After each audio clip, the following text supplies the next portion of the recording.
क्या करते थे? जब राजा दशरथ प्रसन्न होते थे तो चारों बहुओं को, चारों बेटों को लेते थे और साथ में बाबा का अभिषेक करते थे। किसका? भोलेनाथ का। जैसे आपने किया, हमने किया ना, अभिषेक करते थे।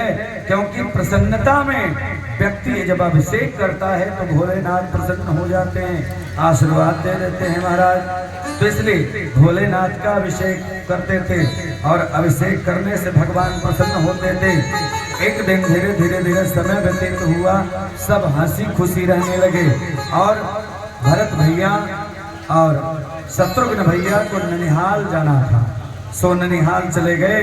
और धीरे धीरे धीरे एक समय आया, राम जी लक्ष्मण जी अपने महल में आनंदित हैं, गुरुदेव वशिष्ठ के द्वारा शिक्षाप्रद बातों को ले रहे हैं। लेकिन हुआ क्या, एक दिन राजा दशरथ गए अपने घर में और एक ऐनक लिया, ऐनक यानी शीशा, शीशा ऐसे लिया और देखा कि बाल जो है आसपास के सब सफेद हो गए थे। क्या हो गए थे? सफेद हो गए। अच्छा, कलयुग रहता हमारा तो सफेद बालों को लोग काला करते हैं, ऐसा है ना? यहाँ पे होता है कि नहीं? हमारा दुनिया का सबसे बढ़िया एक नाम होता है, बताऊं क्या? एक शब्द है, सबसे पाकीजा शब्द है। क्या है? मास्टर साहब बैठे हुए हैं, बड़े सुंदर व्यक्तित्व के धनी हैं। दुनिया का सबसे बढ़िया एक तो शब्द होता है।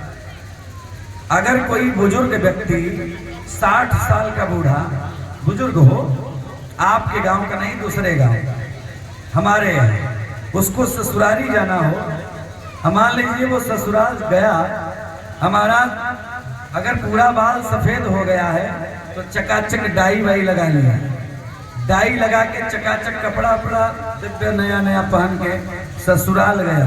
और ससुराल में सब हो, लेकिन एक बार अगर घर के अंदर से एक आवाज आ जाए तो महाराज, युवाओं की तो बात छोड़िए, बुजुर्गों का भी मन प्रसन्न हो जाता है।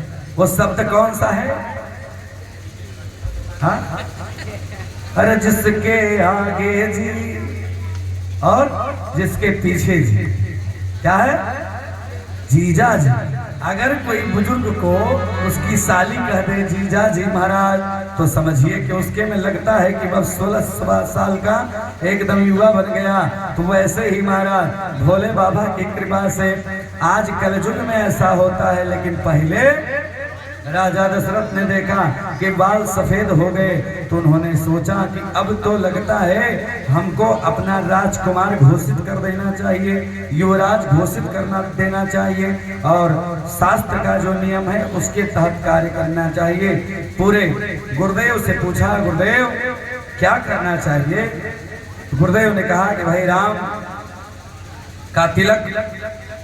का तिलक होना चाहिए, क्योंकि राम सर्वश्रेष्ठ हैं और भाइयों में सबसे बड़े हैं। जो सबसे बड़ा होता है वही राजा होता है। भगवान गुरुदेव वशिष्ठ से दशरथ जी ने पूछा, गुरुदेव क्या ये बताइए कि उचित समय कब होगा, वो मुहूर्त कब होगा? मुहूर्त कब होगा जब भगवान अर्थात हमारे पुत्र श्री राम राजा बनेंगे? गुरुदेव ने कहा कि राजा दशरथ, जिस दिन भगवान का तिलक हो जाए वही दिन मुहूर्त है महाराज। जिस दिन भगवान की पूजा हो जाए वही मुहूर्त है। क्योंकि सत्यनारायण भगवान की कथा में सब पंडित जी लोग बाँचते हैं। क्या? यस्मिन कस्मिन दिने वर्त श्रद्धा भक्ति समन्वितः। पूजा करने के लिए कोई मुहूर्त मत दिखवाइए, पूजा करने के लिए कोई मुहूर्त मत देखिए। आप मुहूर्त के समय रहेंगे या नहीं रहेंगे कोई गारंटी नहीं है। यस्मिन कस्मिन दिने मर्तः श्रद्धा भक्ति समन्वितः।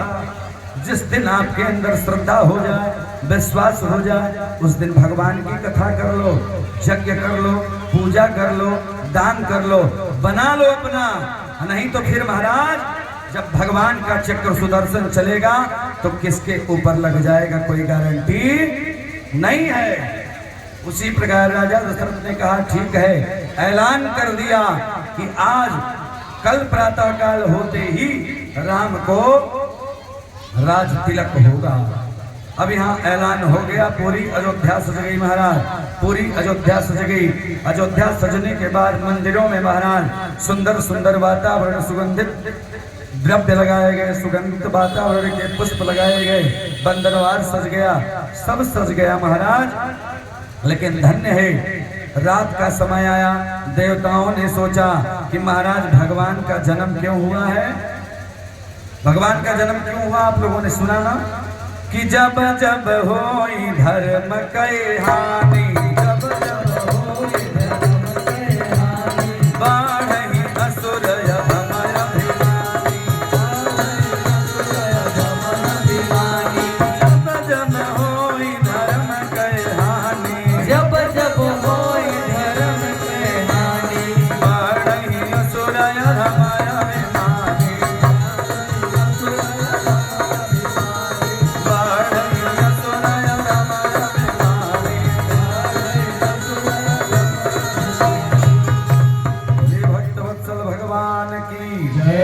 असुर राक्षस बढ़ जाते हैं तो भगवान को आना पड़ता है। इस कलयुग में भी भगवान आएंगे।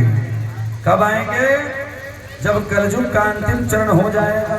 अब भगवान कब आएंगे? नियम है, भागवत में लिखा है कि तरुणी प्रभुतांगे अस्याल को बुद्धिदायक। जब आप समझिएगा कि कलयुग आएगा तो क्या होगा, घोर कलयुग जब आएगा, जिसके घर में 2-3 औरतें हों, स्त्रियां हों, नवयुवती हो, दुल्हन हो, और उसके घर में दुल्हन का चले, सब लोग बात दुल्हन का माने, युवा जिसका विवाह हुआ है उसकी बात माने, बुजुर्ग महिला श्रेष्ठ माता का बात कोई न माने, तो समझो कि घोर कलयुग आ गया। और जिस दिन अपने यहाँ कोई जनेऊ संस्कार हो, विवाह संस्कार हो, और कोई यज्ञ कार्य हो, अपने भाई से सलाह न लेकर के जिस दिन साले से सलाह लिया जाए, समझिए कि वह घोर कलयुग आ गया है। कब? तरुणी प्रभुता के है, स्याल को बुद्धि दायक। और बताया कि जिस दिन महाराज संतों में पाखंड आ जाए, संतों में पाखंड आ जाए, और बताया कि जहां तीर्थों में जाओ पंडों का राज हो जाए, कहीं दर्शन करना हो 501 रुपया दीजिए, गोड़ लगवा देंगे। ये क्या है? पंडों का राज हो गया। दर्शन करने आप जाते हैं तो चरण पवित्रम जदि तीर्थ गमनम आस्तौ पवित्रम जदि यज्ञदानम। चरण पवित्र होता है यज्ञ में, कथा में, प्रवचन में, और यात्रा में, तीर्थ में जाओ, गंगा स्नान करने तो पैदल जाओ, मंदिर में जाओ, विंध्याचल या अष्टभुजी या किसी बड़े मंदिर में जाओ तो पैदल कुछ दूर चल के जाओ। ये नहीं कि गाड़ी डायरेक्ट लगा दिया VIP वाले ने, पैदल चलना चाहिए तो मंगल होता है। उसी प्रकार महाराज भगवान की कृपा बनी, राज तिलक होने वाला था और खूब बढ़िया मंदिर सज गया, सारा महल सज गया। रात्रि कालीन का समय हुआ, देवताओं ने सोचा कि लगता है कि जिस लिए भगवान आए हैं, भगवान क्यों आए हैं? आदिवासियों के लिए आए, पिछड़ों के लिए आए, गरीब के लिए आए, और ब्राह्मण गौ कन्या की सेवा के लिए आए, भगवान तारने के लिए आए, सेवरी को तारने के लिए आए, केवट को तारने के लिए आए, और लंकाधिराज रावण पर विजय प्राप्त करने के लिए आए हैं। ये राम सिर्फ राज तिलक पहन के बैठने के लिए नहीं आए हैं, मुकुट पहन के। देवताओं ने सोचा, हमारा देवताओं ने एक अपना पार्षद स्वरूप मंथरा को बनाया और सारी बुद्धि उसकी भ्रष्ट हो गई। उसको तो एक देखना था कि किसी प्रकार मंथरा के माध्यम से कुछ अनुचित कार्य हो जाए। धन्य है, मंथरा गई कैकेयी की निवास पर, और मंथरा ने कहा, क्या देवी, मैंने सुना है कि राम ध्यान से सुनिएगा कि राम राजा बन रहे हैं। मंथरा की बातों को सुनकर कैकेयी ने कहा, कैकेयी बहुत तेज डांटती है माँ, कहती है मंथरा तो दूर हट जाओ, तुम सिर्फ नागिन की तरह तुम्हारी जीभ है और हर समय गलत बोलती हो। जानती हो राम कौन है? भरत से भी अधिक मैंने अगर स्तनपान पिलाया है, अपने स्तन को दूध पिलाया है अगर किसी को, तो वो सिर्फ राम है। भरत को तो मैंने कम खिलाया, भरत को तो कौशल्या माता खिलाती थी, लेकिन मैंने भरत राम को खिलाया, इसलिए राम पर संदेह नहीं कर सकती। राम तो मेरा लाल है, राम तो मेरे लिए जन्म लिया है, क्योंकि पुत्र अगर अच्छा निकल जाए तो सदा ही माँ का नाम रोशन होता है, और माँ का नाम जरूर रोशन होता है। और पुत्री गलत निकल जाए, पुत्री अच्छी निकल जाए तो पिता का नाम होता है, और बेटा अच्छा निकल जाए तो माँ का नाम होता है। माँ ने कहा मंथरा तू गलत बोल रही हो। किसी संत का कहना है कि फल में संतरा और औरतों में मंथरा एक जैसे। संतरा जानते हैं ना, संतरा को छीलेंगे, हटाएंगे, अलग अलग भाग निकल कर हो जाएगा। और औरतों में मंथरा, हमें लगता है कि मेरौनी में तो मंथरा नहीं होगी। मंथरा का यही मतलब कि अगर घर में दो बहुएं हैं, दो बहू हैं घर में, तो मान लीजिए छोटी वाली बर्तन मांज रही है, साफ कर रही है। अब कोई मंथरा टाइप की स्त्री जब घर में उसी टाइम जाएंगी जब सासू माँ आपकी घर में नहीं रहेगी। अब पहुंची, बस एक ही बात कहेंगे छोटी वाली से, ओहो बड़ी समस्या, बार बार बर्तन मांजने की जिम्मेदारी तुम्हारी ही है। हाँ, बड़ी वाली नहीं मांज सकती, धो नहीं सकती, वो सिर्फ बैठ के टीवी देखेगी, मोबाइल चलाएंगे। बिल्कुल गलत बात है, ये तो एकदम ठीक नहीं लगता। अब इतना में मन में थोड़ा कष्ट आ जाएगा, यानी कोई न कोई आपके दिमाग में जब कुछ गलत भरता है तभी बुरा होता है बंधुओं। कैकेयी जैसी स्त्री, कैकेयी जैसी माँ, जो राजा दशरथ को युद्ध में हार रहे थे दशरथ, लेकिन माँ कैकेयी ने एक विजय श्री दिला दिया था महाराज। वो कैकेयी आज मंथरा से कहती है बताओ क्या करना है, बात क्या है? कहें देखो अगर राम राजा बन गए तो तुम्हारी इज्जत घर में नहीं होगी, इसलिए तुम्हारे पुत्र को राजा बनना चाहिए, आज युवराज उनको बनना चाहिए। और देखो कितनी चाल चले हैं राजा दशरथ के, दोनों भाइयों को ननिहाल भेज दिया, और देखो यहाँ पे आज राज तिलक होने जा रहा है। माँ ने कहा अगर ऐसी बात है तो बताओ क्या करना होगा। मंथरा ने कहा बस इतना ही कर दो कि भरत को, राम को 14 वर्ष का वनवास हो जाए।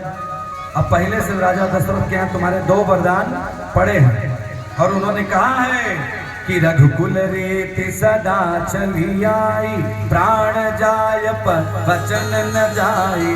रघुकुल रीति सदा चली आई, प्राण जाय पर वचन न जाई।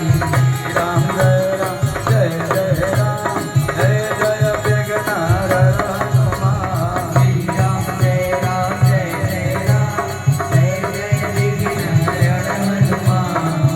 ये शंकर भगवान की। माँ अर्थात मंथरा ने कहा कि 2 वरदान पहले से हैं, प्राण चले जाएंगे लेकिन राजा दशरथ वरदान जरूर पूरा करेंगे जो तुम मांगी। तो इसलिए पहले वरदान में मांग लेना क्या, राम को 14 साल का वनवास हो जाए और तुम्हारे लाल भरत का राज तिलक हो जाए। इसलिए कैकेयी ने सोचा कि बात तो ठीक है, मन में भावना भर गई, और वही हुआ महाराज। आज लगभग अर्धरात्रि होने वाली थी। अपने बड़े ही जो रानी हमेशा सज के रहती थी, सुंदर रहती थी, ध्यान से सुनिएगा, जो स्त्री हमेशा सुंदर अवस्था में रहती थी और पवित्र अवस्था में रहती थी, आज अपने वेशभूषा को बदल दिया। स्वर्ण जो भी पहनी थी, जो भी श्रृंगार किया था, सब निकाल के फेंक दिया। और महाराज पहले जमाने में जब घर बनता था ना, मालो जब घर बनता था तो एक ठो कोप भवन बनता था। क्या बनता था? बोलिए। कोप भवन, अर्थात जब किसी को बहुत ज्यादा गुस्सा आए तो उसी भवन में चला जाए। लेकिन इस समय क्या है, इस जमाने में क्या है, कलयुग कि जितने कमरे हैं घर के सब कोप भवन है महाराज। कोप भवन क्यों? क्योंकि हर एक स्त्री को चाहिए कि आपका स्वामी, आपका भाई, आपका अंतरंग जब भी सायंकाल आपके घर आए तो आप प्रसन्न मन से मिलिए, प्रसन्नता के साथ मिलिए। अच्छा, बहुत जगह देखेंगे आप, लगेगा कि सारा दुनिया का कष्ट इन्हीं के ऊपर आ गया। ये एकदम मन गिरा के बैठी रहना। हमारा जिस घर में स्त्रियां मन गिरा के बैठती हैं उस घर में दरिद्रता का वास होता है, लक्ष्मी कभी नहीं आती। जिस घर में स्त्रियां प्रसन्न रहती हैं, मस्त रहती हैं और रोज आरती गाती हैं, कौन सी? ओम जय जगदीश हरे, स्वामी जय जगदीश हरे, भक्त जनों के संकट क्षण में दूर करे। ओम जय जगदीश गौरी, जय अम्बे गौरी, मैया जय श्यामा गौरी, रहो जिस दिन आज मैया जी को सदा मनावत हरे रामा शिवरी। ओम जय अम्बे गौरी, मैया जय श्यामा गौरी। जब प्रसन्नता के साथ आप करेंगे और घर में रहेंगे तब ये नहीं कि पति देवता आए और पहले आप मुंह फुला करके किनारे को भवन में चले गए। अरे महाराज, बड़ी आप लोग चालाक हैं। जब कभी पति से कुछ लेना होगा मास्टर साहब तो क्या होगा? जिस दिन पति देवता से साड़ी लेनी हो, नहीं कुछ लेना हो तो महाराज उस दिन पति देवता का बड़ी सेवा होगा, बड़ी सत्कार होगा। आने से पहले ही पानी तैयार होगा काजू की बर्फी के साथ। और जब ले लेंगी, जब काम बन गया तब महाराज स्वरूप बदल जाएगा। क्योंकि आप बहुत धर्मात्मा हैं, लेकिन महाराज प्रसन्न होना चाहिए। आज कोप भवन गवन हुकै के, कोप भवन गवन हुकै के।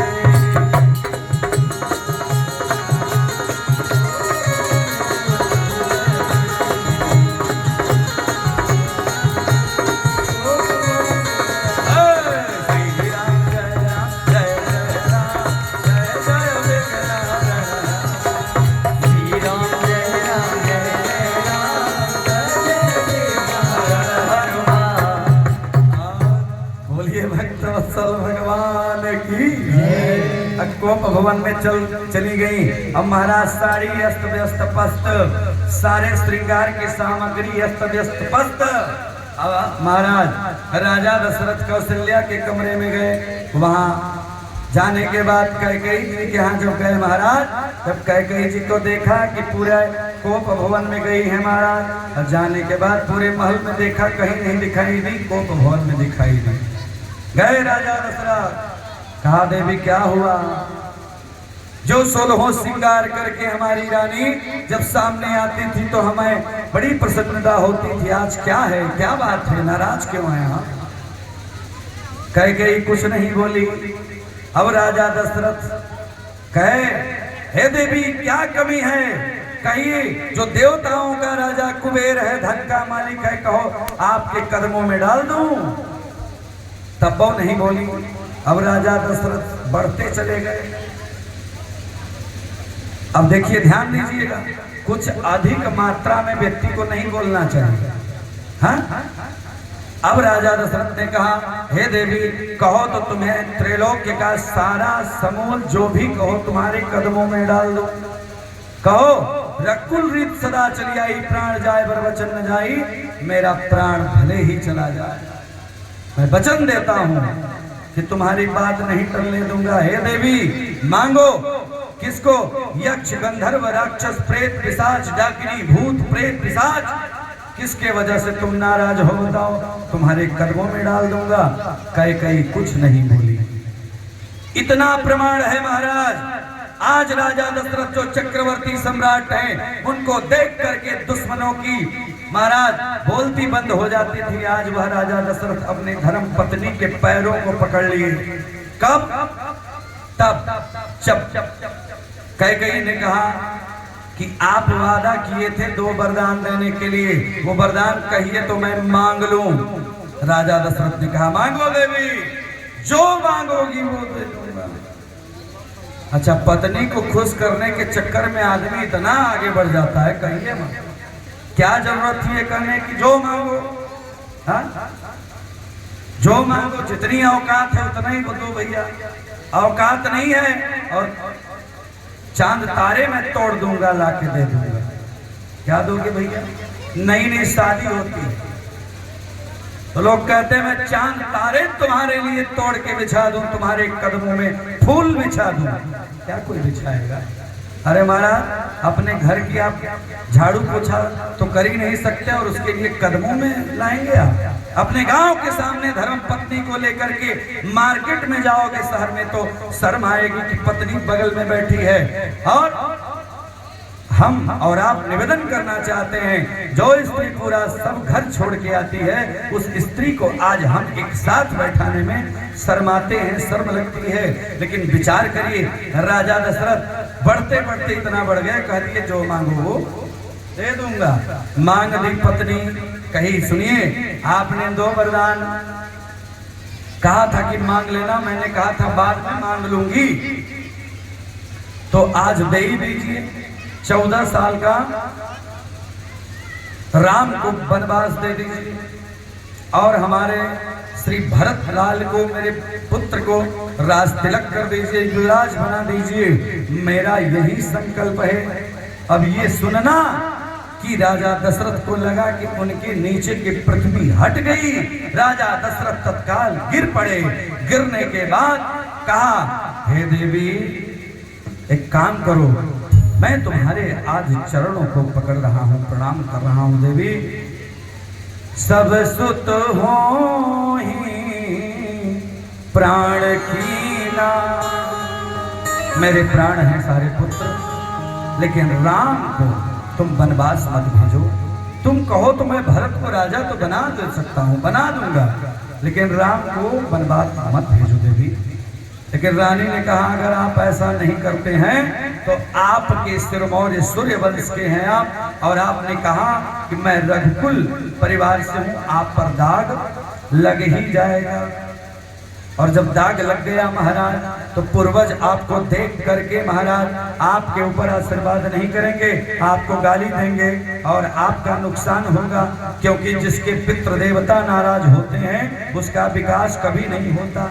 इसलिए आप सोच लीजिए क्या करना है। गिर पड़े, गिर कर रोने लगे। राजा दशरथ को गंगा जमुना सरस्वती की धाराएं बहने लगी। कैकेयी बैठी हुई हैं। अब यहाँ क्या हुआ, धीरे धीरे धीरे ब्रह्म मुहूर्त का समय हुआ। गुरुदेव वशिष्ठ जी ने कहा, हे राम, जाओ गंगा स्नान करके आओ और आज तुम्हारा राज तिलक होगा। क्या विचार करिएगा। परंतु गुरुदेव ने कहा कि हे सुमंत, बहुत बहुत अभिनंदन। सुमंत, जाओ देखो आज अभी तक क्या बात है कि अभी राजा दशरथ जो ब्रह्म मुहूर्त में उठा करते थे वो अभी तक नहीं आए। ब्रह्म मुहूर्त में उठने वाले व्यक्ति अभी तक नहीं आए, बात क्या है। राम जी ने सुना। राम जी ने कहा, नहीं आज सुमंत नहीं जाएंगे, आज ये राम जाएगा। मेरे पिताश्री आज अभी तक नहीं उठे, कुछ बात दूसरी है। राम जी ने प्रणाम किया गुरुदेव को और कोप निवास कोप भवन में गए। कोप भवन में देखा कि राम राम करते हुए श्री दशरथ जी महाराज लेटे हुए हैं जमीन पर और माँ वहीं बैठी हुई हैं। माँ बैठी हुई थी। भगवान श्री राम ने प्रणाम किया, हे पिताश्री, ब्रह्म मुहूर्त हो गया, गुरुदेव आपको याद कर रहे हैं। इतना में कैकेयी जी ने कहा कि आपके पिताश्री आज नहीं उठेंगे। भगवान श्री राम ने कहा कि माँ क्या बात है बताओ। कैकेयी जी ने कहा कि बस यूं ही मैंने 2 वरदान मांग लिया। मैंने यह मांगा, पहला वरदान कि हमें हमारे पुत्र को भरत को राज तिलक हो जाए, और हे राम तुमको हमने वनवास मांग लिया। तो बताओ इसमें हमने क्या गलत किया। भगवान राम ने क्या जवाब दिया, ध्यान दीजिएगा।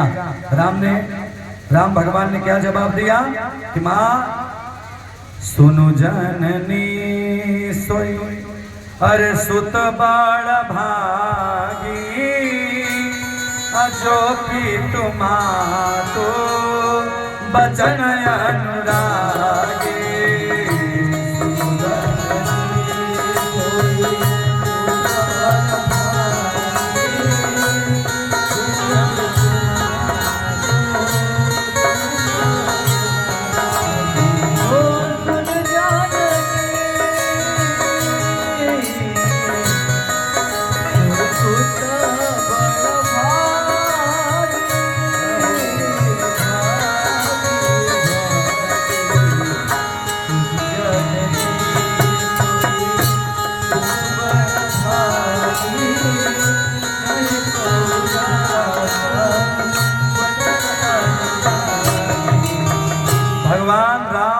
दशरथ जी को चरणों को पकड़ा, कहा, और कैकेयी जी के चरणों को पकड़ा, कहा माँ वो बेटा भाग्यशाली है जो अपने माता पिता के काम आ जाए।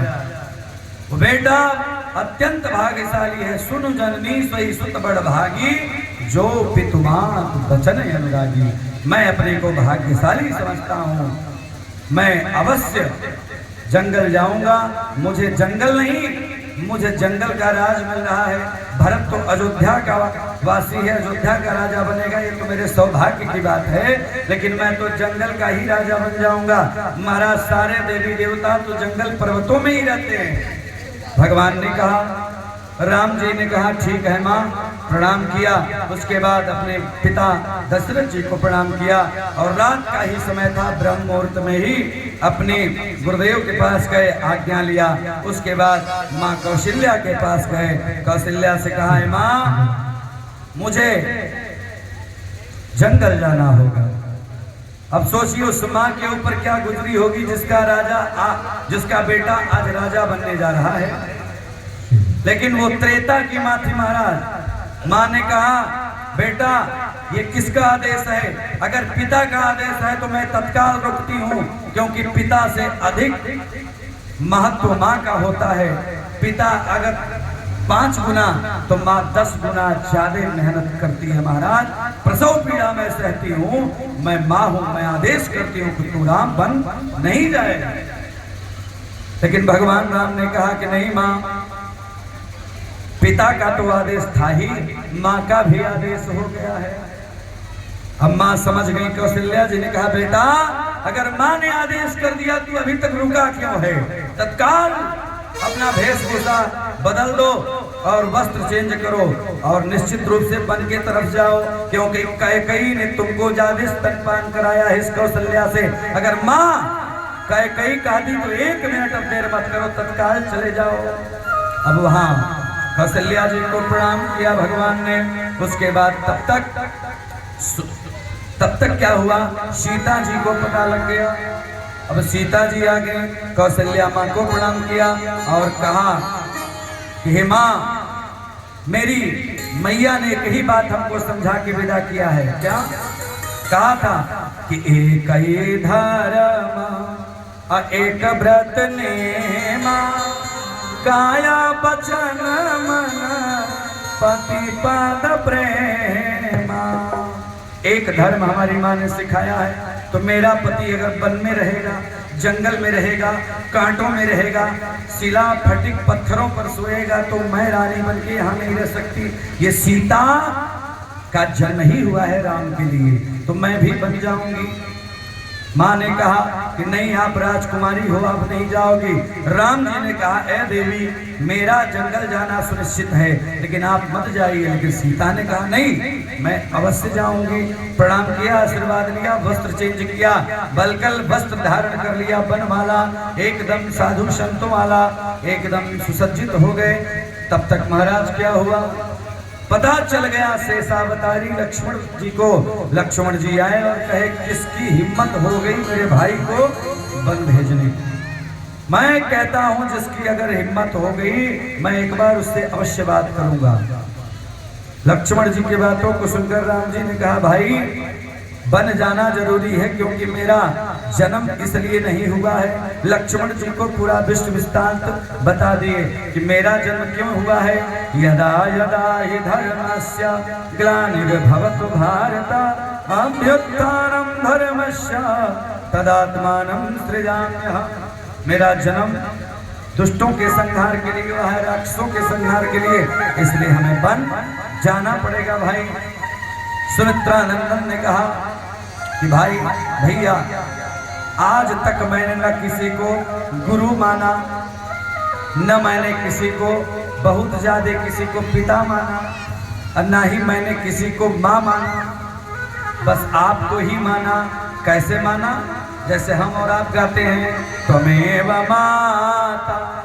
लक्ष्मण भैया ने क्या कहा कि त्वमेव माता, अरे च पिता त्वमेव, तुम ही माता, आप ही माता हैं।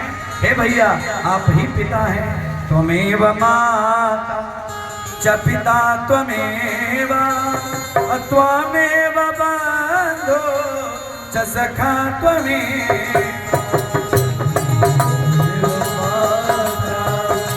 च पिता त्वमेव, त्वमेव बन्धो च सखा त्वमेव, त्वमेव वेद्या द्रविणं त्वमेव, द्रविणं त्वमेव, त्वमेव सर्वं मम देवदेव। आप ही को मैं सब मानता हूँ। ऐसे ही एक जगह बहनों, माँ भैया लोग कथा चल रही थी, ठीक है, तो मैंने गाया त्वमेव माता च पिता त्वमेव। तो एक माता जी थी ना, वो अपने समन में एक चरण पादुका रखी थी, चप्पल जूता ना? तो हमने कहा हाथ जोड़िए, उन्होंने गाया कि त्वमेव माता, उस जुतवा को गा रही थी, त्वमेव माता अच्छा पिता त्वमेव। भाई सामने जो रहेगा उसी को तो बोलोगे कि त्वमेव माता च पिता त्वमेव। अब जब सब जूता ही चप्पल है, त्वमेव माता पिता च पिता विद्या सब, तो कहाँ कल्याण होगा। जब आप भगवान के सामने बैठिए तो भगवान का आशीर्वाद लीजिए महाराज, और चप्पल जूता तो आता जाता रहता है ना। भगवान रहेंगे साथ तो कितना दुनिया का हर कुछ मिल जाएगा। तो वैसे ही गा दिए कि त्वमेव माता च पिता त्वमेव। हे प्रभु, आपके अलावा मेरा इस दुनिया में कोई भी नहीं है। मैं माता पिता किसी का बहुत सम्मान नहीं करता, वो तो भाव है, गुरुदेव ने बताया है, इसलिए श्रेष्ठ मानकर सम्मान करता हूं, लेकिन सर्वश्रेष्ठ आप हैं। राम जी ने कहा, देखो हमारे से अधिकार अधिक तुम्हारे ही, हमारी जो छोटी माता है उनको है। कौन? सुमित्रा जी। तो जाओ माँ से पूछ के आओ। माँ से पूछने के लिए जब लक्ष्मण भैया गए तो सुमित्रा जी ने कहा, कहाँ जा रहे हो?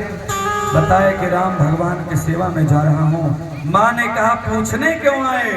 वहीं तुम्हारी माँ खड़ी थी कौशल्या, क्यों नहीं पूछ लिया?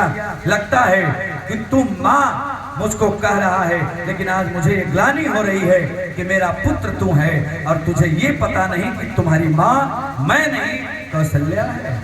बार त्रेता का जमाना, आज तो महाराज 3 बहुएं हैं, अब तीनों को मान लीजिए एक एक बेटा हो, महाराज घर में दूध 1 लीटर है तो उसमें बंटवारा कैसे होगा? जिसका घर में मालिकाना चलेगा वह दूधवा रख लेगा, और छुटकी को नहीं मिलेगा बीच वाली को, तो क्या होगा? तब वही हो जाएगा जो रावण और राम का हुआ। तो कहने का मतलब कि पहले भाव था, तीनों माताओं में प्रेम देखा आपने, एक दूसरे को बताया कि तुम्हारी माँ वो, तुम्हारी माँ वो। यहाँ आज सब कहने में परेशान, एक तो लड़का पैदा हो जाए तो लगाएंगे फेसबुक पर कि मुझे पुत्र रत्न की प्राप्ति हुई। अरे महाराज, शादी विवाह इसीलिए होता है संतानोत्पत्ति के लिए, भगवान आपको आगे बढ़ाएं, वंश विस्तार करिए। दिखावा पर भरोसा नहीं, मंगल पर भरोसा करना है। बोलिए भक्तवत्सल भगवान की।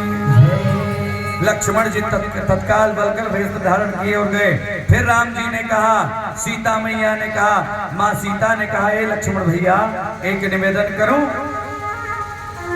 मैं तो जा ही रही हूं, लेकिन जाओ अगर चाहते हो ना तो अपनी पत्नी उर्मिला से एक बार पूछ लो, क्योंकि अभी हाथों की मेहंदी भी सूखी नहीं है। जाओ। लक्ष्मण जी गए उर्मिला के पास, उर्मिला से पूछा, अपनी पत्नी से पूछा कि मैं भैया की सेवा में जा रहा हूं, तुम्हारा क्या मन है? बारे उर्मिला का चरित्र। उर्मिला ने कहा, है स्वामी देखिए मैं पूजन कर रही हूँ, अखंड दीपक जलाई हूँ, और मैं यह प्रतिज्ञा करती हूँ कि अखंड दीपक को देखकर जाइए, मेरी आंखों को मत देखिए, मेरे चेहरे को मत देखिए, मैं हट जा रही हूँ। इसी अखंड दीपक को देखकर जाइए, इसी दीपक को देख करके आप कभी सोइएगा मत, वन में भी रहिएगा, भैया और भाभी की सेवा में माता पिता मान कर रहिएगा। और जब कभी भी ये मैं आपको एक तीर दे रही हूँ, जब कभी भी आपको ये लगे कि नींद आ रही है, सीधे हमारी याद आ रही है, उर्मिला ने कहा आपको ये लगे कि आज पत्नी की याद आ रही है, वहीं से बाण का संधान कर देना। मैं छत्राणी हूँ, अपने प्राण का परित्याग कर दूंगी, लेकिन एक बार भी आपको याद नहीं करूंगी, सिर्फ यहाँ पूजन करूंगी और आपके मंगल की कामना करूंगी। सोच लीजिए 14 वर्ष के लिए जिसका पति आज भैया और भाभी की सेवा में जा रहा है, ये राम का रामत्व है, ये राम कथा है महाराज। वो स्त्री आज कह रही है कि आप जाइए, कोई बात नहीं, भैया और भाभी की सेवा। आज हम और आप बड़े भाई और बड़े भाभी का थोड़ा सा अगर छोटा भाई सेवा कर दे तो क्या क्या बातें उठने लगती हैं। बारे समाज भाभी शब्द माँ का होता है, लेकिन आज इस शब्द को इतना निकृष्ट बना दिया गया। भाइयों, निवेदन करना चाहता हूँ, माता पिता का बड़ा महत्व है। बोले भक्तवत्सल भगवान की जय। अब राम जी, लक्ष्मण जी सीता जी के साथ तैयार हुए, पिताजी को प्रणाम करने गए। उसके बाद राजा दशरथ ने अपने मंत्री सुमंत को बुलाया। सुमंत से कहा, क्या कहा? आप लोग सुधी श्रोता हैं कि बन देखाई सुरसरी अनवाई। रोते हुए कह रहे हैं, राजा दशरथ रो रहे हैं और कह रहे हैं कि सुमंत मंत्री जाओ, इनको बैठाना और जाना गंगा जी तक जाना, घुमाना, घुमा के फिर लेके आ जाना। मैं प्राण का परित्याग कर दूंगा, लेकिन राम को वनवास जाने नहीं दूंगा, क्योंकि मेरे से ज्यादा इनको अयोध्या वासी मानते हैं। भाई कहा कि बन देखाई अरे सुरसरी अनहवाई, अरे सुरसरी नहवाई। हे सुमंत लेकर जाइए और बन दिखाइए। सुरसर यानी जो आपके यहाँ सोन नदी है, वहाँ गंगा जी में स्नान करा देना और फिर लेके महल को चले जाओ। एक बात का ध्यान देना कि अयोध्या वासी न जान पाए। धीरे से सुमंत जी रथ पर बैठाए लेकर जाने लगे। ब्रह्म मुहूर्त पूर्ण होने लगा, प्रातः काल होने लगा, और यहाँ पर क्या हुआ, गंगा जी के किनारे थोड़ा पहले पहुंचे महाराज। और बड़े भाव बड़े प्रेम के साथ यहाँ पर देखा। और जो पिताजी ने कहा था सुमंत से, सुमंत जी ने कहा कि राम आप मत जाइए, अगर आप जाएंगे तो आज पिता श्री राजा दशरथ नहीं रहेंगे, क्योंकि आप उनके प्राण हैं। राम ने कहा कि मुझे वन में जाना होगा, बताया कि मेरा वन के लिए ही मेरा जन्म हुआ है, मैं यहाँ के लिए नहीं आया मोह माया में फंसने। और कहा कि आप तत्काल चले जाइए, अब हम लोग आगे जाएंगे। बड़े भाव से सुमंत जी ने प्रणाम किया और दोनों भाई, पहले राम फिर माँ सीता, उसके पीछे लक्ष्मण, धीरे धीरे आगे रास्ता तय करने लगे। धीरे धीरे भगवान की कृपा से थोड़ा आगे बढ़े महाराज। तो तब तक गुहराज निषाद से भेंट हो गई। गुहराज निषाद से जब भेंट हुई तो भाव और प्रेम के कारण महाराज आपको बताऊं, एक दूसरे को देखकर गुहराज निषाद को एक वरदान था, वाल्मीकि रामायण में आया है कि जब भगवान श्री हरि विष्णु अपने शेष सैया पर बैठे हुए थे, लक्ष्मी माता उनके चरणों को दबा रही थी, उसी समय राक्षस कुल में जन्म हो गया था। उसी समय इनका अत्याचार बढ़ा और सीधे धावा बोल दिए कहाँ, वैकुंठ धाम में। और श्री हरि भगवान विष्णु ने अपने चक्र सुदर्शन के द्वारा उनको समाप्त करने के लिए घोषणा ही किया। तब तक हाथ जोड़ के खड़े हो गए और कहे प्रभु ऐसा न करिए मेरे पर, क्योंकि हमारा कारण है कि मैं राक्षस कुल में जन्म लिया हूँ, मेरा उद्धार कर दीजिए। लेकिन प्रभु मेरा उद्धार तभी होगा जब मैं आपका पार्षद बनूंगा। गुहराज निषाद ने कहा, तब भगवान ने कहा ठीक है, अभी आपको त्रेता में मैं जब आऊंगा तो आपको मेरा मित्र बनना पड़ेगा महाराज। धन्य है राम जी, आज वह मित्रता कायम हो गई महाराज। राम जी के स्वरूप में विराजमान गुहराज निषाद के द्वारा थोड़ा आगे बढ़े और बताया कि जब भी आपको आवश्यकता पड़ेगी तो मैं आपके साथ खड़ा हूँ। भगवान थोड़ा आगे और बढ़ गए और भगवान की कृपा से यहाँ क्या हुआ, बोलिए गंगा मैया की। गंगा मैया के सामने आ गए भगवान और देखा कि बड़ी दूर तक गंगा मैया फैली हुई हैं। अब गंगा मैया को पार कैसे करूं? गोस्वामी तुलसीदास जी ने लिखा कि पार करने के लिए नाव होती है। नाव का मालिक कौन है?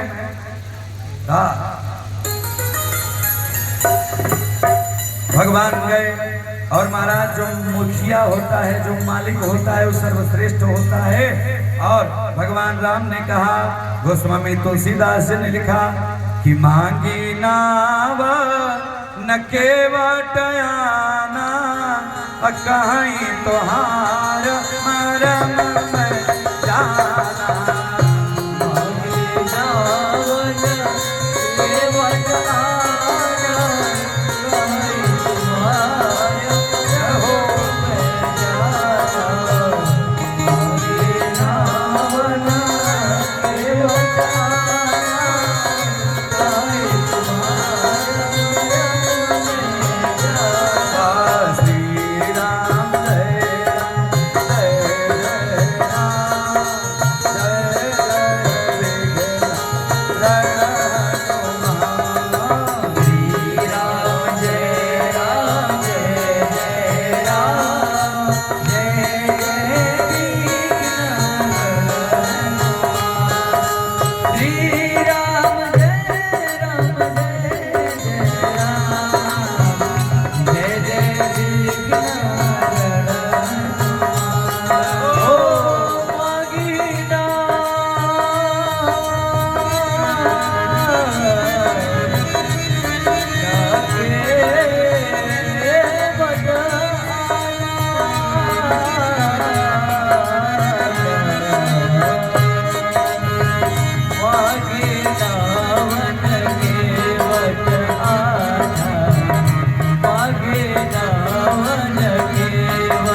भगवान ने सौम्यता से केवट से कहा, केवट भैया हमको ये अपने नाव में बैठा और गंगा पार करा दो, क्योंकि मैं 14 वर्ष यात्रा के लिए निकला हूँ।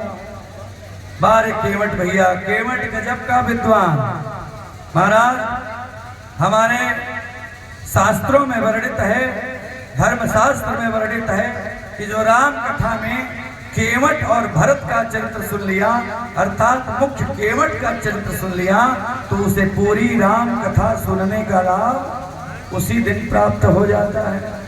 बताया कि केवट ने कहा, भगवान ने कहा कि भैया हमको पार करा दो। केवट ने कहा कि प्रभु मैं जानता हूं कि आपको पार कराना साधारण नहीं है, क्योंकि आपका हमने सुना है कि आप एक पत्थर पर अपना पैर रख दिए तो नारी बन गई महाराज। और मैं केवट इतना मूर्ख तो नहीं हूं, भारत का वासी हूं। हाथ जोड़ के कहा कि अगर आप मेरे नाव पे पैर रख दिए तो हमारी ये नाव दूसरी स्त्री बन जाएगी। एक ठो पहले से हमारी धर्म प्राण वल्लभा प्राण पत्नी प्राण प्यारी घर पे बैठी है, एक ठो और तैयार हो जाए तो महाराज हमारा तो सत्यानाश निश्चित है। अच्छा, जिस किसी को अपना अकल्याण कराना है तो महाराज 2 ठो विवाह कर लो, अपने आप ही सब बाल झड़ जाएगा, कहना नहीं पड़ेगा। क्यों नीतीश जी? कहने का कि कहना नहीं पड़ेगा, इसलिए एक ही धर्म एक व्रत निभा, एक धर्म भगवान राम की तरह। क्या हुआ? केवट ने कहा कि नहीं प्रभु, मैं आपको पार कराने वाला नहीं, और मैं आपके विषय में जानता हूं कि आपके यहाँ महाराज बड़ी विडंबना है। आपके यहाँ तो एक से एक राजा हुए, लेकिन मेरे यहाँ मेरे कुल में भी एक से एक लोग हैं। मैं आपके विषय में पहले से जानता हूँ। सुमित्रा नंदन लक्ष्मण बगल में खड़े थे, कहा यार ये केवट तो बहुत बोल रहा है, ये मेरे विषय में क्या जानता है। राम ने से कहा, लक्ष्मण जी ने भैया पीछे हटिए आप, तो हम इससे बात करते हैं। राम ने कहा लक्ष्मण तुम बार बार सामने आ जाते हो, अरे ब्राह्मण थे उनसे लग गए, तुमको छोड़ दिए, इनसे मत लगो, बहुत बलशाली होते हैं। हाँ, पूरा बहुत बड़ी खानदान है, चलो पीछे मैं बात करता हूँ। भगवान ने कहा कि भैया तुम चिंता मत करो, तुम जैसे कहो कि मैं करने के लिए तैयार हूं, विचार करिएगा। अब यहाँ क्या हुआ कि पूरी राम कथा में 2 ऐसे पात्र हैं जो भगवान श्री राम का अभी तक की कथा में 2 बार सिर्फ पैर धोए, चरण धोए। कौन कौन? पहला नंबर कौन है? महाराज जनक, जो पैर धोकर के अपनी कन्या का दान कर दिए। और दूसरा नंबर केवट भैया। तो केवट कौन हो गए? जिस प्रकार राजा जनक को भगवान मानते हैं भैया। क्या हुआ? केवट ने कहा कि केवट राम रजाय सुपावा। केवट ने जब भगवान ने कहा कि ठीक है भाई तुम्हारी जो इच्छा हो कर लो, तब केवट ने क्या किया माता जी लोग? अरे केवट राम रजाय सुपावा, केवट राम रजाय सुपावा, और पानी कठौता भर लैया, पानी कठौता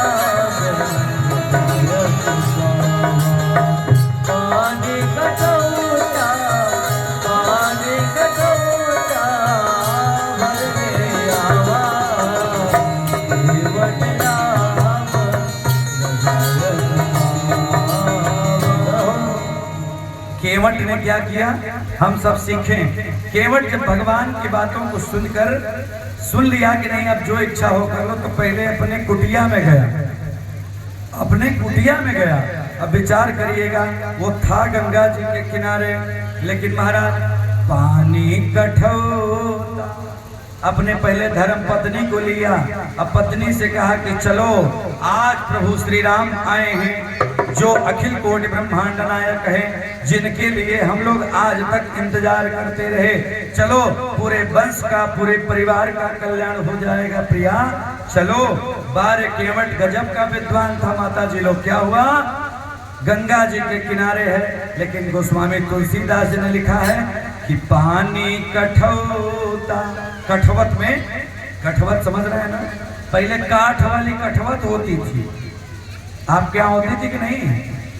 हाँ, काठ वाली, ये बच्चे तो नहीं देखे होंगे, आप तो देखी होंगी कठवत, काठ वाली। अब तो फूल वाला जो है उसको भी आप लोग कठवत कहते हैं, लेकिन जो कठवत होती है वो काठ की उसे बोलते है ना, और जो वो पीतल वाली है वो परात कही जाती है। तो कठवत में पानी लिया, और विचार करिए कितना बड़ा विद्वान है भाइयों। मेरे भारतवर्ष का केवट, जो केवट है, मल्लाह है, और चलाता है नाव, खेवता है। बाहर केवट भैया वो गंगा जी के किनारे खड़ा है, भैया लोग ध्यान दीजिएगा, लेकिन गंगा जी के जल को नहीं लिया। क्या लिखा है, गंगा जल नहीं लिखा, पानी लिखा। अब पानी कहाँ से लिया, अपने घर वाला पानी लाया। अच्छा, पानी और गंगा जल में अंतर है कि नहीं? पानी वो होता है जो हम और आप पीते हैं, हमारा पैर धोते हैं, आपके अपने दामाद का पैर धोते, वो पानी है। और जो भगवान को चढ़ता है वो क्या है, जल है, गंगा जल है। भगवान को गंगा जल चढ़ता है, हमको आपको पानी चढ़ता है। आजकल बड़ी विडंबना है, तबीयत खराब हो जाए तब पानी की आवश्यकता है ना। उसी प्रकार महाराज बोले वृंदावन बिहारी लाल की जय। गजब का विद्वान है। गोस्वामी जी ने लिखा है कि महाराज जो 18 पुराण पढ़ने वाला हो और चारों वेद को पढ़ने वाला हो, रामचरितमानस का पूरा ज्ञाता हो, उसके उतना विद्वान नहीं था जितना केवट था। जो पहले गंगा जी के किनारे है, हम आप रहते तो वही गंगा जी का पनिया लेते और परवा धो देते। बाहर केवट गया, पानी ले आया, पत्नी को ले आया, पानी कठौता भरी लई आवा।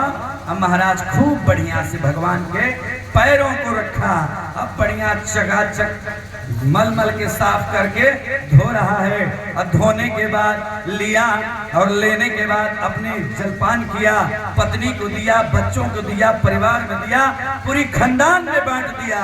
अब हुआ क्या, भगवान का आशीर्वाद लग गया, पूरा परिवार कल्याण हो गया, तर गया महाराज। जो भगवान का एक बार चरणोदक ले लेता है, लिखा है, क्या लिखा है, अकाल मृत्यु हरणम सर्वव्याधि विनाशनम शिवपादोदकं पीत्वा पुनर्जन्म न विद्यते। भगवान का जो प्रसाद ले लेता है, चरणामृत ले लेता है, अकाल मृत्यु नहीं होती। अकाल मृत्यु हरणम सर्वव्याधि विनाशनम। दुनिया में लीवर फेल हो जाए, किडनी खराब हो जाए, स्वास्थ्य गड़बड़ हो जाए, मैं कहता हूँ भगवान का चरणोदक लीजिए, महामृत्युंजय का जाप कराइए। लिखा है मृत्युर्मुखाग्नि गतम पापम बालदा कृष्ण रक्षति। मृत्यु के मुख में गए हुए प्राण को जो बल पूर्वक निकाल लेता है उसे महामृत्युंजय कहते हैं। उसी प्रकार शिव भगवान के चरणोदक को जो लेता है, सर्वव्याधि विनाशनम, समस्त बाधाओं को शांत कर देता है और अंत में वैकुंठ धाम को प्राप्त हो जाता है। बोलिए भक्तवत्सल भगवान जय। तो तो सोचिए कितना बड़ा विद्वान है केवट। अब केवट पैर धो लिया, चरणोदक ले लिया, उसके बाद गंगा जी के किनारे नाव को लगा दिया, राम भगवान को हाथ पकड़ के बैठाया, राम जी लक्ष्मण जी सीता जी को बैठाए, और सीता जी जब बैठ गई तो राम भैया ने लक्ष्मण भैया को बैठा लिया। अब चल लिए गंगा जी को पार करने के लिए। पहले हमारे क्षेत्र में, आपके क्षेत्र में कार्तिक के महीना में गंगा जी के यहाँ, हमारे यहाँ गंगा जी के काशी विश्वनाथ के किनारे गंगा माता को, हमारे विंध्याचल की धरती पर गंगा माता को बड़े भाव से माताएं, हम लोग जब बनारस रहते थे तो गाती थी महाराज, हे गंगा मैया तो के चुनरी चढ़ी। पहले गंगा जी के किनारे 10-20 माताएं आ जाती थी हमारे यहाँ गंगा जी के किनारे, बढ़िया सुंदर चुनरी का देवी का मूर्ति बना के हमारे यहाँ गंगा पूजन होता था। कार्तिक के महीना में आप लोगों के यहाँ आंवल के पेड़ के नीचे पूजा किया जाता था। आंवल के पेड़ के नीचे पंडित जी लोगों को भोजन कराया जाता था। आप लोग कराना छोड़ दिए, पंडित जी लोग करना छोड़ दिए। जब जजमान कराएगा तभी तो पंडित जी लोग करेंगे। अब देखिए 3 दिन तक तो हम लोग खूब बढ़िया कमेटी की व्यवस्था के द्वारा दिव्य भोजन किए, बढ़िया अपने निवास पर जहाँ लोग रहते हैं नीतीश भैया के स्कूल पर। लेकिन 3 दिन के बाद पहले आदरणीय श्रीमान श्री बिट्टू तिवारी जी भैया बैठे हुए हैं, आपके यहाँ दिव्य हम लोग भोजन लिए। और कल हमारे संचालक जी भैया श्री डब्लू त्रिपाठी जी के यहाँ भोजन हम लोग का हुआ। और आज बड़ा सौभाग्य है, हमारे बड़े ही और आपके इस गांव के बड़े सम्मानित व्यक्ति और हमारे भी बड़े ही आदरणीय परम सम्माननीय श्रद्धेय श्री अशरफी त्रिपाठी जी के यहाँ हम लोगों का भोजन है। तो हम लोग भी भाग्यशाली है, सादर दंडवत आपका अभिनंदन। और बहुत भाग्यशाली है कि मेरौनी में बारी बारी सबके यहाँ जाने का अवसर मिल रहा है। अब अच्छा, इसके बाद 3 दिन और बचेगा ना, 3 दिन अवशेष है। अब 3 दिन में और जितना हम लोग भोजन कर लें, तो कहने का मतलब ब्राह्मणम भोजनम प्रियम, ब्राह्मणम मधुरम प्रियम। तो ब्राह्मण को भोजन से अगर तृप्त आपने कर दिया तो समझिए कि आशीर्वाद मिल जाता है। हाँ, तो कहने का मतलब जब केवट ने भगवान को बैठाया तो उसके बाद गंगा जी में से जाने लगे, हे गंगा मैया तोहरो पियरी चढ़ी बो, हे गंगा मैया तो के पियरी चढ़ी बो। हे माँ, हर महिला यही चाहती है कि हमारा पति, हमारा बेटा, हमारी पुत्री, हमारा परिवार सुखी हो। तो गंगा पूजन करने का हमारे यहाँ बड़ी प्रथा है और आपके यहाँ भी बड़ी प्रथा है। भाग्यशाली है आपकी सोन नद यही पास में। उसी प्रकार समय को देखते हुए हमें भी आगे बढ़ना है। बोलिए भक्तवत्सल भगवान की। गंगा मैया को पार कराने के लिए महाराज कहा गया है कि गंगा के दर्शन मात्र से मुक्ति बन जाती है। और कहीं गंगा जल कोई अंतिम में मर रहा हो, उसको एक बूंद डाल दीजिए तो क्या होता है, कल्याण हो जाता है। और कहीं उस गंगा जल में जाके स्नान कर लीजिए तो क्या होगा, कल्याण हो जाएगा महाराज। उसी प्रकार गंगा जी को पार करके जब भगवान उतर गए, उतरने के बाद तट पर जब उतर गए तो महाराज भगवान राम कुछ सकुचाने लगे।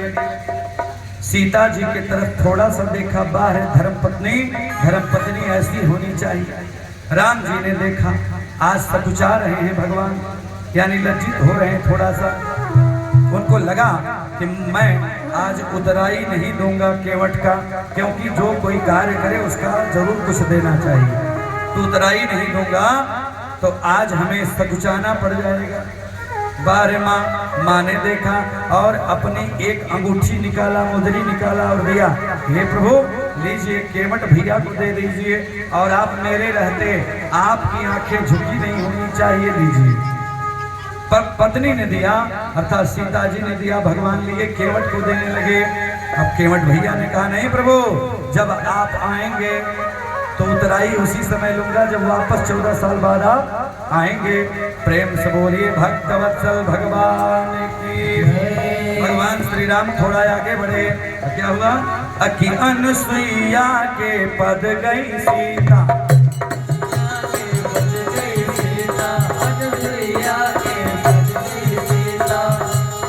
बोलिए भक्त